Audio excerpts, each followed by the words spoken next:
Hey, what's up everybody? Mr. Hargatai here, and I can't get my stupid camera to focus on my face. There we go. But Mr. Hargatai, how can your camera be stupid? It doesn't have a brain or intelligence at all. It's an inanimate object, right? Yeah, true, you got me there, but I'm not speaking literally, of course. I know my camera doesn't have an intelligence level or an IQ, but I'm using the literary device known as personification. I'm gonna edit a cool star wipe thing in there after, you'll see. So if you want to know a little bit more about personification and how it works and how to find it, just sit right back and be my guest.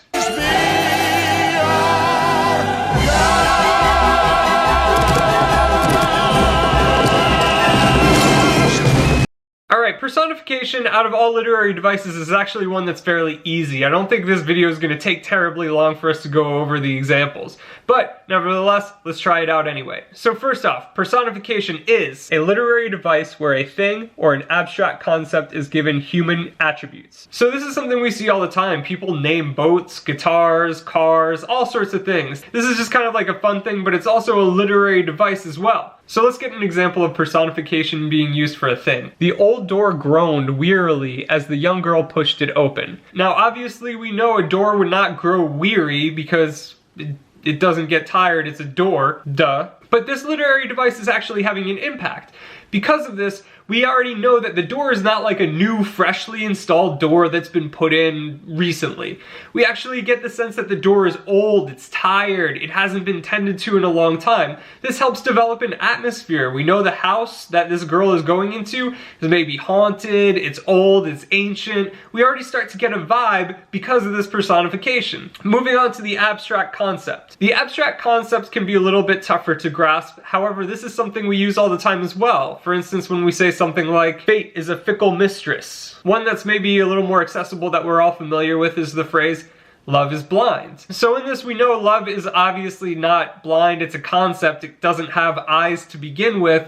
However, by saying it's blind, we transmit the idea that true love is something that isn't dependent upon just physical attraction. So this is a device that we actually saw in particular quite a bit this week. Specifically when Romeo was looking at the dead body of Juliet. And if you don't know why I just did air quotes, you gotta go back and read that part again. So as Romeo is looking at Juliet's supposedly dead body, he remarks, "Death, that hath sucked the honey from thy breath, hath no power upon thy beauty." So he's saying, yeah, death has taken the sweetness or the honey from your breath, but he has no power over your beauty still. So Romeo's saying, wow, she still looks really beautiful. Of course, this is an example of dramatic irony as well, because Romeo is saying how beautiful she looks even in death. It's almost like she's still alive, and we're all sitting there watching, thinking, yeah dude, she is still alive, don't do anything drastic or rash before, too late. But let's pay attention to the impact behind him choosing to personify death. So first off, we know this is personification because death is an abstract concept. It doesn't have lips, it doesn't have a mouth, and therefore it cannot suck honey from somebody's breath. Speaking about death this way, as if it's a person, he's able to achieve something here. Death is seen as kind of this cruel villain that's trying to desperately suck sweetness out of your breath. It's almost like a vampire or this evil force.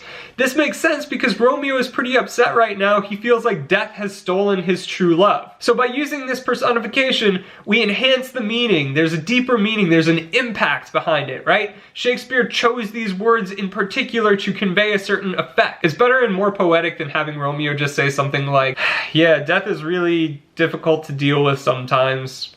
This is very hard for me. So we see that there's an effect, there's an impact. So what you're gonna do right now in your Google classwork is this.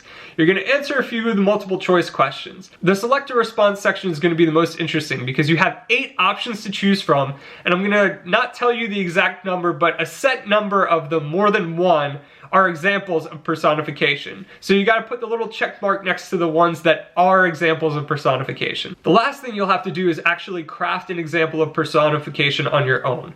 I've done an exemplar already that you can look from, and I actually was a try-hard and I decided to try to use more Shakespearean sounding language. You don't have to do that if you want, unless the spirit moves you. So without further ado, my precious friend Wi-Fi, how he must work overtime as of late. He ferries us to and fro to the screens of one another, so that we might have a chance to work. I shall be ever indebted to his service, when this is all at an end. I know Wi-Fi is not a real person, but right now, Wi-Fi, you are my bro. So I'm basically trying to say that idea. I'm trying to convey this fact that Wi-Fi is like doing so much for us all right now that it's almost like a friend to us. It's this person who's helping us out, who's doing us a solid that we're going to owe back someday. So since I already did Wi-Fi, that one's off limits. You gotta find a new thing to personify. And honestly, I think we knocked it all out for today. If you have any questions, please don't hesitate to ask. I look forward to seeing what y'all produce, and I'll see y'all next time.